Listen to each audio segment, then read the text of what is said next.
We unpack. We unpack. We unpack. Coming to you live. Boxing Ego unpack. Yeah.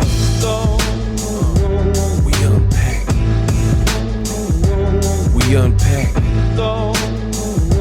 We unpack. Coming to you live. Tszyu gets knocked out in a bad way. This is bad news for Terence Crawford. In this video, I am going to break it down why Tszyu losing to Bakhram Murtazaev hurts Terence Crawford, at least in my opinion, and I'm gonna break it down. For starters, make sure you guys check out my video. I did a full-length breakdown on the channel. I am the best in the business, and it's not even close. And I broke down Tszyu challenging IBF champion who retained his title in dramatic fashion, Bakhram Murtazaev of Russia. It was a sensational one-sided performance. Round one was, semi-competitive. Looked like we were going to get a very good fight on both ends. But the problem is Tszyu decided to early and often trade with a monstrous puncher. It was like he was feeling himself too much, and his inexperience and probably his dad being in the crowd, because they said his dad had not went to any of his fights since 2016. So I think he had a lot of pressure. He was coming off of a loss to Sebastian Fundora, first ever pro loss.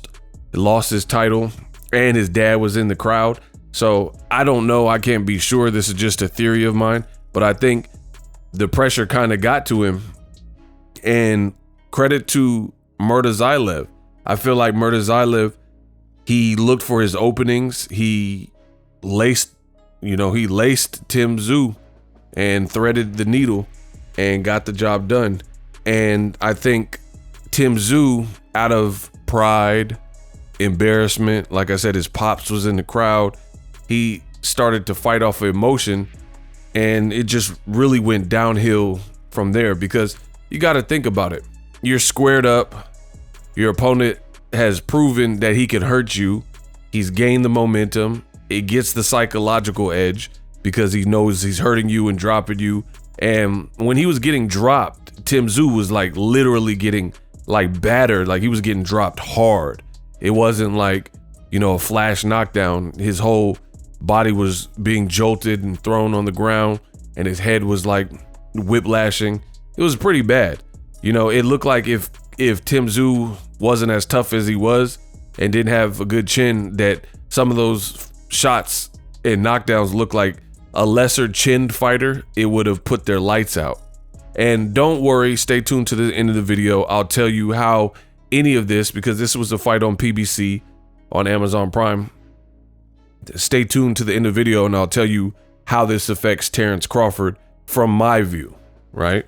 But first, I'm just catching you guys up with what happened with Murtazaev in general, in case you missed my breakdown video. I'll try to put a card at the end of this video. So, one-sided fight, Bakhram, he retained his title with the IBF, and he put the division on notice. He's definitely a threat, heavy-handed. He looked like he knew what he wanted to do. They also said post-fight, his last fight, he felt he could have looked better, but him being a practicing Muslim, and he said he went through Ramadan, so he wasn't at his best because, he couldn't eat and he was fasting and stuff like that. But he said for this Tszyu fight, he felt great because Ramadan was over, so he didn't have to worry about fasting and, things like that.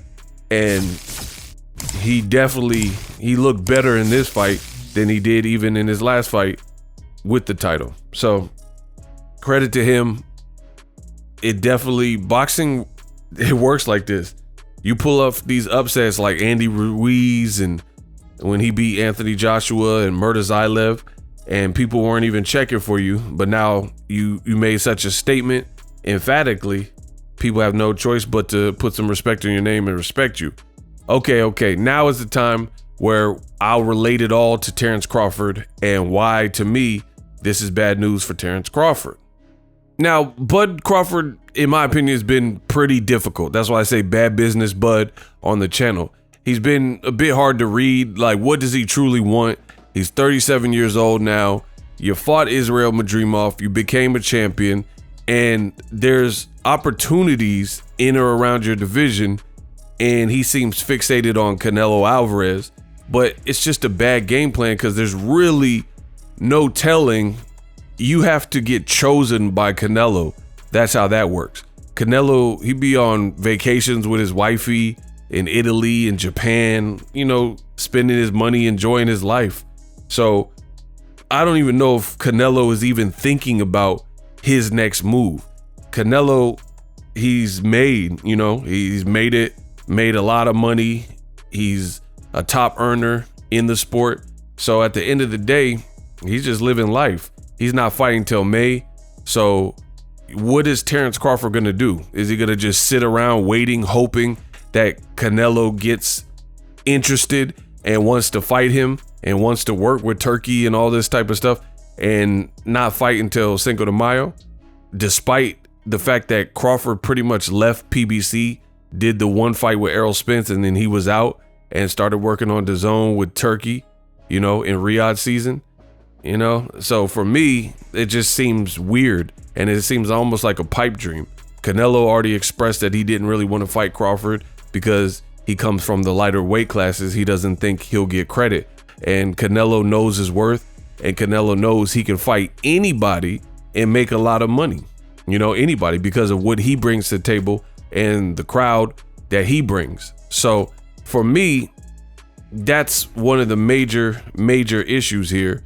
Is what is Crawford going to do? Just sit there and wait, right? For a Canelo Alvarez. I wouldn't advise that for anybody. I don't think you should just sit and wait for one guy and let one fight dictate your whole career while you do nothing in the meantime, right? Because what if Canelo doesn't choose you? Then what? You just stuck sitting on the sidelines. It's already bad enough Crawford for the last several years. He's been fighting one time a year. 2020, he fought Kell Brook. That was his only fight. He was arguing with Top Rank, right? 2021, he fought Sean Porter. That was his only fight. 2022, he fought against, it was David Avocado. 2023, his only fight was Errol Spence. So you guys see the pattern. And then this year, he fought Israel Madrimov, and I highly doubt he comes back. So for 4 or 5 years, Crawford has been fighting one time a year, yet him and his team want him to remain on the pound for pound list, fighting one time a year. And majority of those fights aren't necessarily even the fights that people wanted from him. So it's kind of hard because he's a talented fighter with skill, but then you got guys like Usyk. Usyk is about to have 2 fights this year against someone way bigger than him, and he already beat him and almost stopped him. And yes, that's Tyson Fury. In a way, has been very active as well. So you got a lot of great fighters. Gervonta Davis is about to be on his 2nd fight for the year. You got a lot of great skilled fighters that are turning in sensational performances. Beterbiev had a great performance. And then you have Crawford, who's definitely fighting one time a year, guaranteed each year for the last several years, right? So as it relates to Tszyu, why is this particularly something that makes Ego feel this is bad? Because if you guys recall, there were rumblings that Crawford was in talks with Tszyu's people, right? So I'm talking about before the Bakram fight, but recently.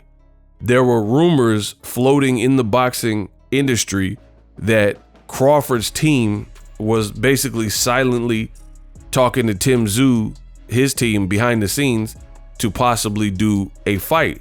Little did they know Tszyu was going to get upset in his fight with Bakram Murtazaev. I think Tszyu might have been the favorite on the books, and you know, definitely his team had faith that he could get through it. So the fact is he didn't. So what does that mean for Terence Crawford? Crawford has been offered fights like Virgil Ortiz. Turkey said he's offering the Virgil Ortiz fight, but he doesn't believe Crawford will take it. There's fights that Crawford could take right now, like Jerron Boots Ennis. Eddie Hearn says he wants that fight for his fighter, and he doesn't want Boots' next opponent a rematch with Karen, but it's a mandatory, so he kind of got to do it.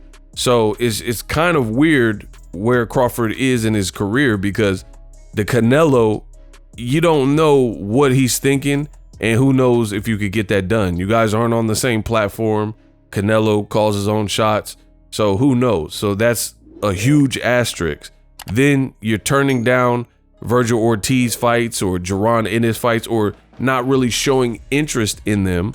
And now the guy you were in talks with, according to industry reports, Tszyu, just got upset by Bakram Murtazaev, and then Murtazaev calls out Terence Crawford immediately after, because it's a unification and Crawford has a big name. So what does Crawford do? And here's the danger. Now we're getting somewhere.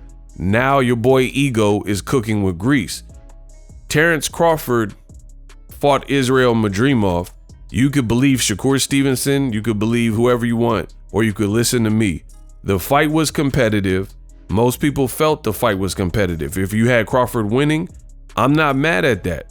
But it wasn't like this huge blowout where Madrimov looked stupid, like he shouldn't be in the ring with Terence Crawford. He looked like with only 11 fights, he definitely looked like he was at a level where he can make a competitive fight, and that he did. Both guys were very hesitant early. No one wanted to overcommit or make the mistake, and it was a pretty competitive fight. Crawford had a sense of urgency late in the fight, and he tried to turn it up a bit more, and I think that's where he did some of his better work.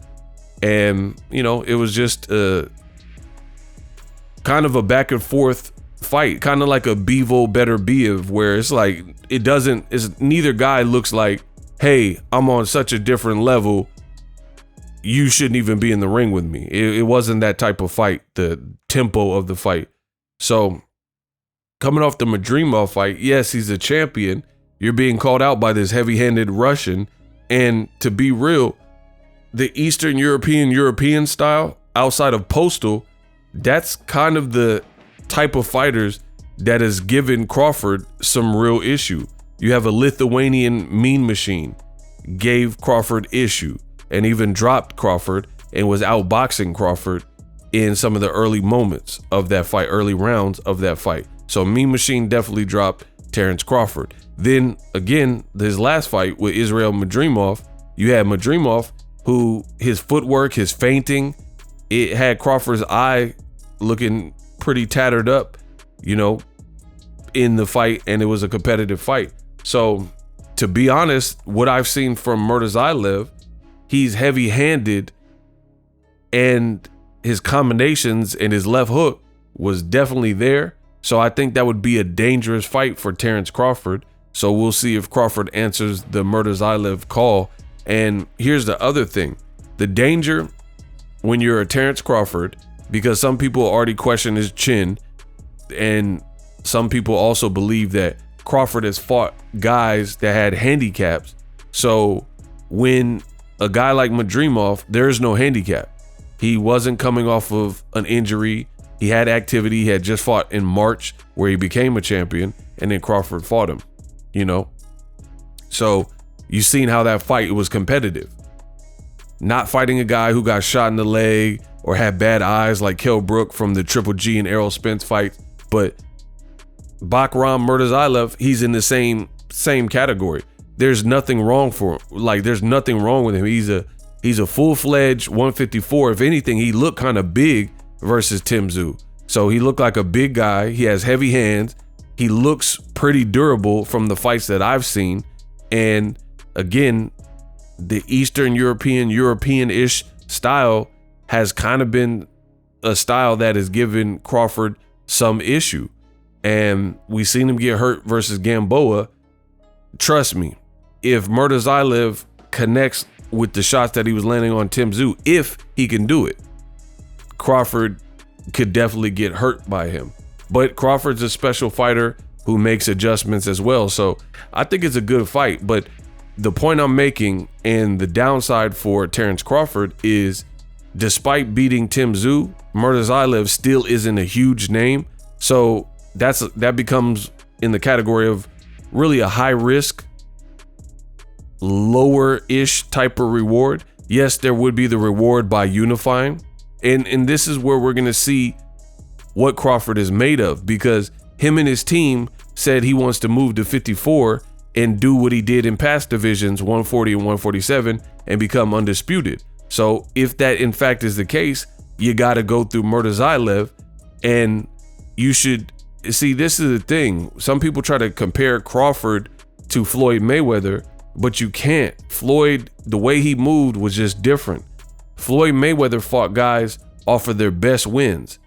Cotto had just avenged the Margarito fight where he believed Margarito cheated anyway, and then he fought Floyd. So Cotto got his confidence back from beating Margarito, the guy that gave him his first pro loss. He fought against Shane Mosley after he knocked out Margarito sensationally in LA, right? He fought Maidana when he thrashed Broner, right? So Floyd is fighting the Canelos after he just beaten Austin Trout, a southpaw who was tricky at the time and was supposed to give Canelo a very, very tough fight. So Floyd consistently is fighting, even when he fought Marquez was the best lightweight and cleared out the lightweight division with the baby bull Juan Diaz win. And then he moved up, and Floyd was coming off of a long layoff. Crawford doesn't really do that. He doesn't really fight guys coming off of like big, impressive wins. So to be honest, if he did fight Murtazaev, that would be one of the first where he's fighting somebody.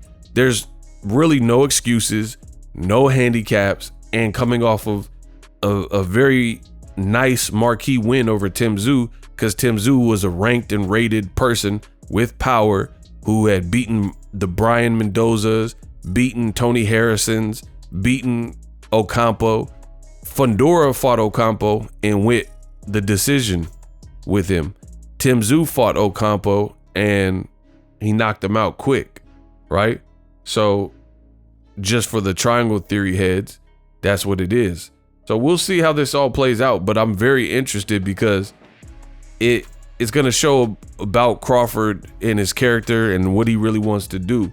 Because if he does fight Murtazaev, who called him out, I think that's a dangerous fight. And it's also dangerous, like I said, because Murtazaev is not a huge name. So Crawford taking it, I would respect that a lot, But I don't know. I don't know where. It's really hard to say, because here's the thing. Crawford is now getting to the point, and this is like, it's almost like Triple G, where Triple G, they built him up as this like slayer, and then when the boxing game started to present new guys in the division, like, you have to understand, when Triple G was coming up at middleweight, there weren't hella names for Triple G. Hey, no guys, hey Max, guys is now punching, right? There wasn't a bunch of names, but over the years, it started to fill out. And the problem with Triple G is HBO was like, oh, he's the best in the 25. He's the top 25 in the last 25 years. And they did all this praise. And then when the division started to fill out, and then you got Jermall Charlo, who became, a top player and moved up, had a nice knockout. You had Demetrius Boo Boo Andrade, who was calling out Triple G. He didn't fight none of these dudes. He didn't rematch Danny Jacobs. He didn't fight Charlo. He didn't fight Andrade. And despite what you think would have happened in those fights, he didn't do it. He didn't rematch Deryevchenko. So that's the problem. And that's kind of what we're seeing with Terence Crawford, the Triple G approach, where people complained and said Triple G's the boogeyman and nobody wants to fight him. But then when guys started to want to fight that person, then they were the ones that didn't show the interest. And that's exactly what we're seeing with Terence Crawford. Crawford, for many years, said, oh, I called out these guys, everybody avoided me. That's what he's claiming. But now the playing field has opened up. At 54, it's a new division. So all your past work, guys don't care about that. You know, they might respect your career, but they're like, hey, I'm a full-fledged 54, come see me. So you got guys like Fundora, and Crawford petitioned to fight him, and then he moved out the way for Fundora to do a voluntary defense. So why did you do that? Why aren't you fighting Sebastian Fundora, right? And then now Murtazaev, coming off a great win, is calling you out. If you don't fight him, that'll look bad. Virgil Ortiz just beat Boachuk. That was a great fight and a very good win for Virgil Ortiz. Turkey said he wants to make the Virgil Ortiz fight, and then he says he doesn't think Crawford will take it. So that's what I'm saying is the problem. Crawford seemingly wants to pick and choose who he wants to fight, and there's several good fights starting to surround him. Jaron Ennis, that's another one. Jaron Ennis is calling him out, and he's saying it's a lose-lose situation and this and that. So we're going to get to see how Crawford moves now that there's guys that have no handicaps. Some of these guys are younger than him. So a lot of these guys are very strong.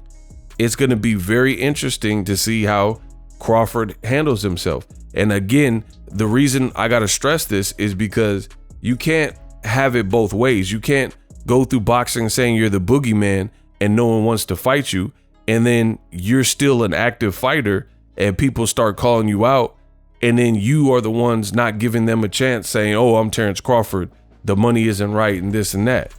So you can't have it both ways. So I can't wait to see what's next. I did like what I seen from Murtazaev. He really dominated Tszyu, and we had never seen Tszyu look like that. So that's why it's bad news for Terence Crawford. Murtazaev is calling him out. He's a dangerous foe. And again, is Crawford going to just turn down everybody not named Canelo? Let me know in the comment section.